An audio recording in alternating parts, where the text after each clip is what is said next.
My landlord illegally entered my apartment and threw away my belongings, so I recorded everything and made him pay $15,000 in damages.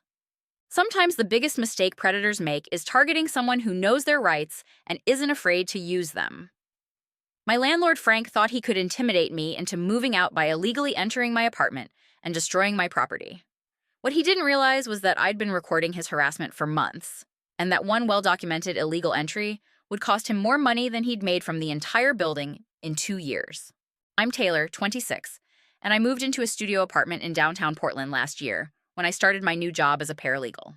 The apartment was perfect for my needs: close to work, affordable rent, and in a building that seemed well-maintained. My landlord Frank Delacroix seemed professional during the initial showing, and everything appeared legitimate. The red flags started almost immediately after I signed the lease, but they were subtle at first. Frank would show up unannounced to check on things or make sure everything was working properly. He'd use his master key to enter without notice, always with some excuse about urgent maintenance issues that couldn't wait. The first time it happened, I was at work when my neighbor texted me that she'd seen Frank coming out of my apartment. When I asked him about it, he said there had been a water leak report from the unit below, and he needed to check my bathroom immediately. "I tried calling, but you didn't answer," he said. "I had to protect the property from water damage. It's in your lease agreement." I checked my lease that night and found the standard language about emergency maintenance access, but nothing about routine inspections without notice. Frank was counting on me not knowing tenant rights law, but he'd picked the wrong target. Working as a paralegal had taught me a lot about landlord-tenant regulations. In Oregon, landlords are required to give 24 hours written notice before entering a rental unit, except in genuine emergencies that pose immediate danger to life or property. Frank's water leak check didn't qualify, and his failure to provide notice was a clear violation of state law. I started documenting everything. I bought a security camera system and installed it discreetly in my apartment. I began keeping detailed records of every interaction with Frank, including dates, times, and witnesses. I researched my rights as a tenant and familiarized myself with the penalties for landlord harassment and illegal entry. Most importantly, I started building a case. Over the next 3 months, Frank entered my apartment illegally 6 more times. Each incident was captured on my security cameras, showing him using his master key without notice, searching through my belongings, and even going through my personal documents and mail. The pretexts were always different, but equally bogus. He claimed to be checking for pest issues after a neighbor complained about ants. He said he needed to inspect the electrical outlets for safety reasons. He insisted on verifying the smoke detector batteries, even though I'd just replaced them. Each time, I'd review the security footage and document Frank's actual behavior versus his stated reason for entry. The cameras showed him spending far more time searching through my personal belongings than addressing any supposed maintenance issues. Frank was clearly trying to find something he could use against me. He'd go through my mail, look at documents on my desk, and even check my refrigerator and closets. It was obvious he was looking for lease violations, evidence of unauthorized pets, or anything else he could use to justify eviction. But I kept my apartment spotless and followed every lease requirement perfectly. I paid rent early, didn't have pets, kept noise levels low, and maintained the property in excellent condition. Frank couldn't find anything legitimate to complain about, which seemed to frustrate him more. The harassment escalated in April when Frank started making aggressive demands that weren't in our lease agreement. He wanted me to pay for professional carpet cleaning every 3 months. He insisted I needed renter's insurance from a specific company that gave him kickbacks. He demanded access to my apartment for monthly safety inspections. When I politely declined these illegal demands and cited the relevant tenant protection laws, Frank's demeanor changed completely. The fake friendliness disappeared, replaced by open hostility and increasingly desperate attempts to force me out. "Listen, girl," he said during one confrontation, "I've been doing this for 20 years. I know how to make tenants' lives very difficult when they don't cooperate. You'd be smart to find a different place to live." I was recording this conversation on my phone, and Frank's threat was clear evidence of harassment intended to force my departure. But I played dumb, acting like I didn't understand the implications of what he was saying. "I'm happy with my apartment, Frank. I plan to stay here as long as my lease allows. His face turned red with anger. We'll see about that. The final straw came on a Tuesday in May, when I was supposed to be at work all day for a court proceeding. I'd told Frank the week before that I'd be out of town on business, which was a mistake that I later realized gave him the perfect opportunity to escalate his harassment. Around 10 a.m., my security system sent me an alert that motion had been detected in my apartment. I checked the live feed on my phone and saw Frank inside my apartment with two other men I didn't recognize. They weren't performing any maintenance. They were systematically going through my belongings and throwing items into garbage bags. I was watching in real time as Frank and his accomplices stole and destroyed my property. They took my electronics, threw away my clothing, dumped out my kitchen cabinets, and even smashed some of my furniture. It was deliberate, methodical destruction designed to force me to move out. I immediately started recording everything on my phone while calling 911.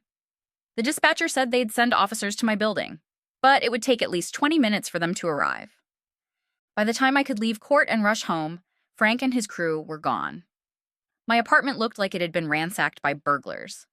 My laptop was missing, my television was gone, my clothes were stuffed into garbage bags, and my furniture was damaged beyond repair. But I had everything on camera. Multiple angles of Frank using his master key to enter without permission, clear footage of him and two accomplices systematically destroying my property, and audio of them discussing how this would teach that legal bitch a lesson about challenging Frank's authority. When the police arrived, I showed them the security footage and provided detailed documentation of Frank's months of harassment. The officers were shocked by the brazenness of the crime and immediately opened an investigation for breaking and entering, theft, and destruction of property. But I wasn't satisfied with just criminal charges. I wanted Frank to pay maximum civil penalties for his illegal behavior. I contacted a tenant rights attorney that afternoon and provided her with all my documentation. She was amazed by the thoroughness of my evidence and said it was one of the strongest landlord harassment cases she'd ever seen. Taylor, what Frank did isn't just illegal entry, she explained. It's criminal harassment, theft, destruction of property, and violation of multiple tenant protection statutes. We can pursue both criminal charges and civil damages.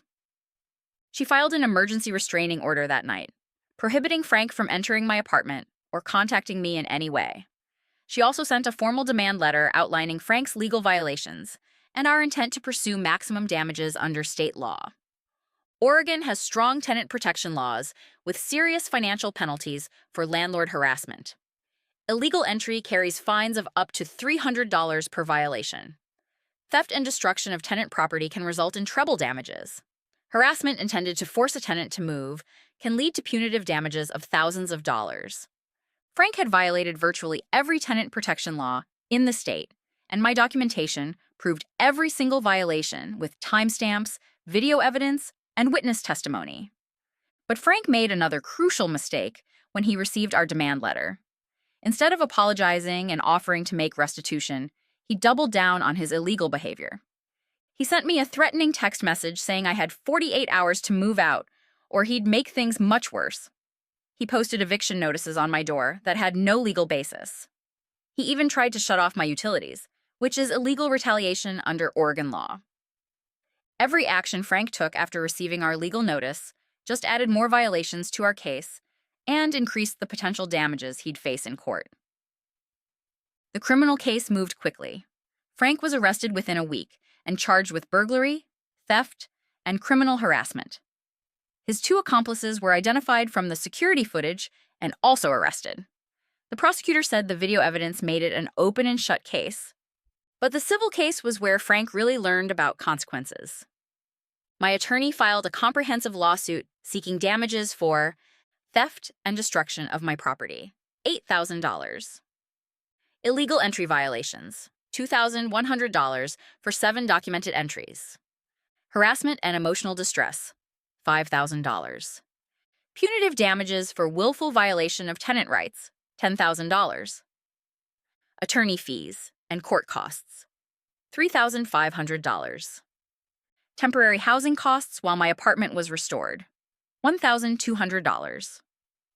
The total demand was $29,800, but my attorney said we might settle for less if Frank admitted wrongdoing and agreed to stop harassing other tenants in his buildings.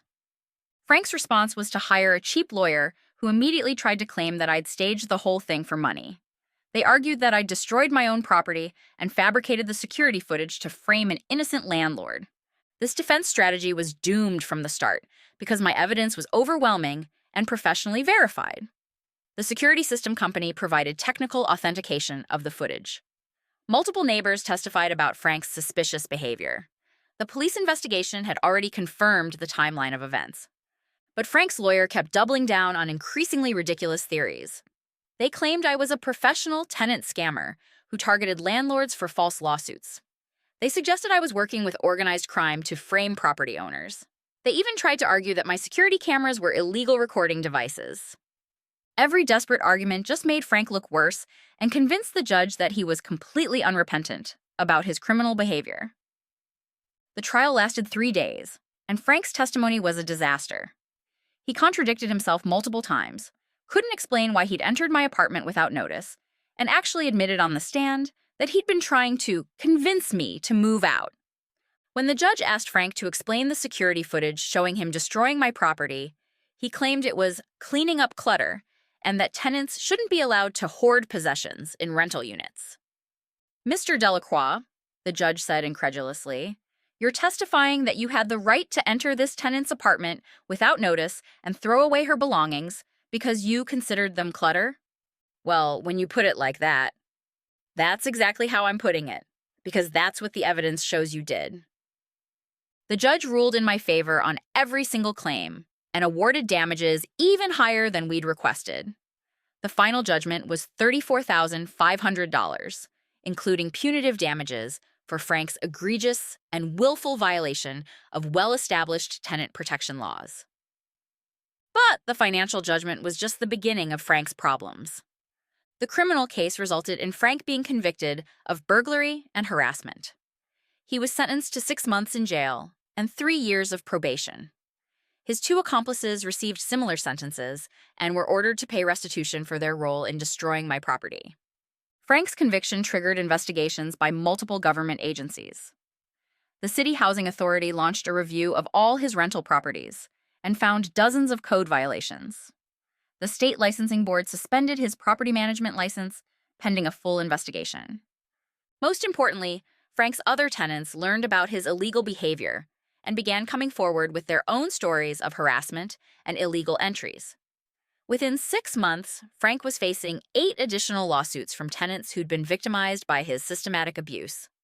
The local news picked up the story, running a segment about slumlords sentenced for destroying tenants' property. The coverage included my security footage of Frank trashing my apartment, which went viral on social media and destroyed his reputation in the property management industry. Frank tried to declare bankruptcy to avoid paying the civil judgments, but the court ruled that damages from willful criminal conduct couldn't be discharged. He was stuck with every penny of the financial consequences. Within a year, Frank had lost his property management business, been forced to sell most of his rental properties to pay legal judgments, and become a cautionary tale about landlord harassment in tenant rights workshops across the state. The apartment building where I lived was sold to a new management company that actually follows the law and respects tenant rights. I stayed in my unit for another year before moving to a better place, but I made sure Frank knew that his criminal behavior had ultimately cost him his entire business. Some people have asked why I didn't just move out when Frank's harassment started instead of staying to fight him. The answer is simple. I refused to let a criminal landlord drive me out of my home through illegal intimidation. Frank was counting on me being too young, too inexperienced, or too intimidated to stand up to his harassment. He thought he could violate my rights with impunity because most tenants don't know the law and can't afford to fight back. But I had the knowledge, the resources, and the documentation to hold him accountable for his criminal behavior.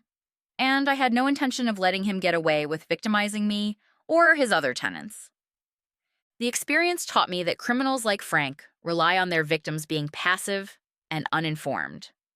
They expect people to accept illegal treatment because fighting back seems too difficult or expensive. But when you document everything, know your rights, and have the courage to pursue justice, you can make criminals pay a price that's much higher than what they stole from you. Frank stole about $3,000 worth of my property and thought he could intimidate me into leaving my apartment. Instead, his crimes cost him $34,500 in civil damages, 6 months in jail, his business license, his reputation, and ultimately his entire livelihood. The security cameras that caught Frank destroying my property cost me $200. The legal consequences of his crimes cost him everything he'd built over 20 years of victimizing tenants. That's what I call a good investment. Frank is now working as a maintenance worker for someone else's property management company, making minimum wage and still paying monthly restitution to his victims. Every month when he sends me that court-ordered payment, I hope he remembers the day he thought he could illegally enter my apartment and destroy my belongings without consequences. The best part is knowing that my case helped protect other tenants from Frank's criminal behavior. The publicity around his conviction led to stronger enforcement of tenant protection laws and gave other victims the courage to come forward with their own stories. Sometimes standing up to criminals isn't just about getting justice for yourself. It's about making sure they can't hurt anyone else the same way. Frank learned that some tenants know their rights and aren't afraid to use them. And now every other landlord in Portland knows it too.